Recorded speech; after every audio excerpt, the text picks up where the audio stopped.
Thank you, Peter. I appreciate it. And great job pronouncing my name. That's usually hard for people in the beginning. Well, I'm going to tell you, I wasn't recruited to run. What I saw was that my community needed a voice. We were lacking a lot of experience in our community. A little bit about myself. I'm from the community. I'm local. I went to King High School. After I graduated high school, I joined the Marines, and I served in the Marine Corps for 6 years. There, I did a tour in Iraq, and then I came back, and I continued to want to fight and do service. So I went to law school, got my Juris Doctorate degree from Western Michigan. While I was in law school, I did several public sector jobs. I worked for a little bit of time in the state attorney's office. I worked at the Department of Children and Families, and I worked for the Department of Revenue, all with the state of Florida. So I spend most of my adult life giving myself to public sector, and I believe in the public sector. I'm from this community. I believe the reason why I am the best candidate, have more experience in terms when it comes to this community. I've been a part of this community for over 20 years. I've seen this community grow from where it was just a little Brandon. It was, wasn't many people out here to Riverview being packed and full. So I understand what this community's been through, and I understand what we're going to take to get to for the next 10, 20 years. Looking to be a champion for you guys. Like I said, you guys are my fellow people in our community, and I do want to give back to it. Thank you. Great, thanks. All right, so I want to talk about what I can actually do. I mean, I know it's great to talk about, how our families contributed, but I feel like a lot of politicians nowadays don't actually talk about how do we solve the problem. So for me, one of the first things that I'm going to do when I go to Congress is to make the LGBTQ plus community a protective class. This is very similar to what we saw during the 1960s during affirmative action. This allowed the courts to step in to address issues that are affecting people who are being discriminated against. And I believe that these same basic civil rights should apply to the LGBTQ plus community. And one of the things that I want to do is make sure that we introduce a bill in Congress to make sure that we make the LGBTQ plus community a protective class. It's about what are we doing to move the movement forward.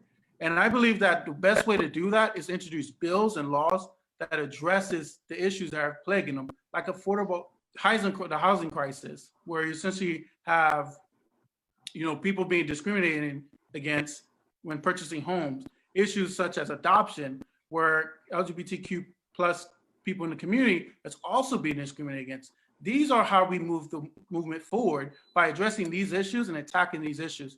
And that's what I think that I can do to help the community. So I understand it's an issue, and it's one of the biggest things that I think that can address that issue is more training in our workplace, more training in our school system. Well, our campaign, we've talked about this issue and we think that the best thing that we can do is introduce something called ally training, which is common for most people who are in the community. But these ally classes will essentially educate people on the proper pronunciation, the different groups, and also teach people how do you address someone, who in the community, and how you essentially, and mannerisms that affect essentially any way we talk to people. And I feel like training is the most important, because right now the biggest thing is people lack of knowledge about the community, and I feel like our school systems can be on the forefront of that. And I also believe that our workplace can be on the forefront of that to addressing those issues. So that's why I believe can help. All right, so I'm not going to name drop because I don't know that many people in the U.S. House Congress. I'm not going to lie. But what I can tell you is I do know how the U.S. Congress works. I'm the only candidate here with a law degree. I'm pretty sure the legislature stands for people who make laws. And that's what I specialize in, obviously having a law degree. I'm going to answer the question up front. I mean, Congress is just like any other place of business where you have to get something done. It's about negotiating. It's about understanding that the person on the other side wants something and that you want something. And then when you come together, that's how you create laws. And we have to get out this ideal of, well, I'm going to say all these blustering things for votes, because the reality is most people, when you get to Congress, you have to be able to negotiate. It's the most crucial thing. So for me, my experience, I worked a little bit in the private sector. I worked at Verizon. one of the things that I did at Verizon was telecommunication sales. I was #1 in the country. And the reason I was able to accomplish that is because I was great at negotiating, because everybody wants something and we have to determine what is it that people want. And that's a prosperous America. We want to move America forward. We don't want to talk about who I know and what's, this person and that. We want to talk about how can we move the country forward. And that's what I'm going to bring to Congress, a negotiation skill, a business skill. And I know my time went out, but that's why I believe you should be doing in Congress. Thank you. Great. Thank you. Yes, the answer is very simple. Yeah. Yes, I will support it. Since you gave a solution to this, we have to add the LGBTQ plus community to a protective class. The Supreme Court is the enforcers of the laws. This allows for any discrimination to be looked on by the courts to make sure that it is stopped. And in addition to that, we have to create legislation that goes even further than equal rights amendment. Because guess what? That was written in 1960. There are things now that are affecting people that weren't covered back then. So we need to go further and create legislation.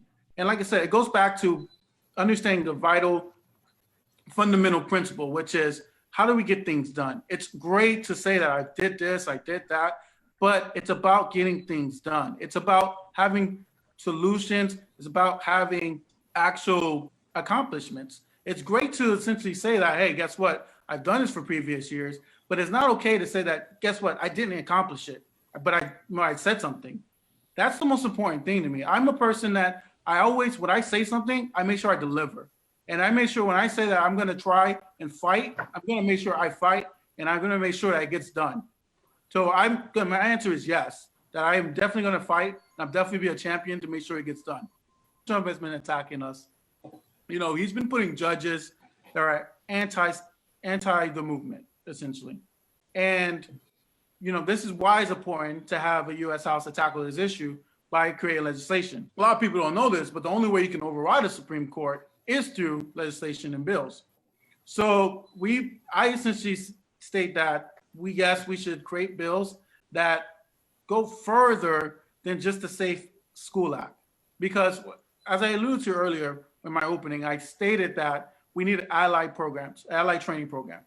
These training programs need to be integrated into our school system so that we can better have a conversation with our students, so that not only does it not, for discrimination purposes, for bullying purposes, teaching, understanding, because right now our politics has been less and less about empathy. It's been more and more about I'm better than you, I'm stronger than you, and you're weaker than me. I'm always going to be the candidate that always talks about empathy and love, because at the end of the day, that's the most important thing to us. So I believe that we need to create an allied training program for our schools so that they have a sense of a guideline by the federal government on what to educate our students on, so that it can help in discrimination in the workplace. I believe in the Christian principle of love thy neighbor, and I believe we continue to do that. And how you do that is by educating and teaching people how to love. Thanks. I appreciate it. Sorry, timer. I love this topic of healthcare. What I think that is so great about our system is that we are a system design of ideas. So currently right now, our VA system is in every major city. So what my idea on healthcare is that we build a civilian component attached to every VA hospital that provides a low cost medical care for individual families and people who are middle class support income. So this would take away the insurance companies and allow for an option where the government is providing healthcare to people directly and remove the insurance companies altogether. Now, this is a radical idea, but the ideal is like we have an existing system already in place, but we can take that existing system and add to it to make sure it helps the average family in America. So that's my idea for healthcare, is to build on the existing VA system and go further by providing it for people who are middle class and poor wages. That's my idea. Thanks. Okay. Thank you. This whole debate, you've heard about a lot of stories. I mean, you heard a lot of name dropping, but every single question that I was presented today, I provided a solution. We spent the last 20, 30 years have congressmen or people who want to be in the job talk about this is what I'm going to do. But I've always, every question tonight, I've provided solutions and I've given ideas that we can push forward and win. I mean, I have experience in the public sector, the legal sector, the private sector. I also have experience in the business sector. Like, I've served my country. I've served 6 years. I was a Marine. I was down in Iraq, walking those grounds, protecting people. My life has been about service. Now, what's important, if you guys are going to endorse, make sure that, look at your previous endorsements. Have they pushed the cause forward? Or are they just saying stuff that, hey, I introduced a bill. That's great. Did it get passed? So you need leaders who's going to say that, hey, I'm going to pass this bill and get it done. And because at the end of the day, your vote and your endorsement is not guaranteed. You want to make sure if I'm going to endorse someone that, hey, when they get up there, they can actually get things done. For example, like I said, I worked in business. I know how to negotiate. I know how to get things done. And that should matter.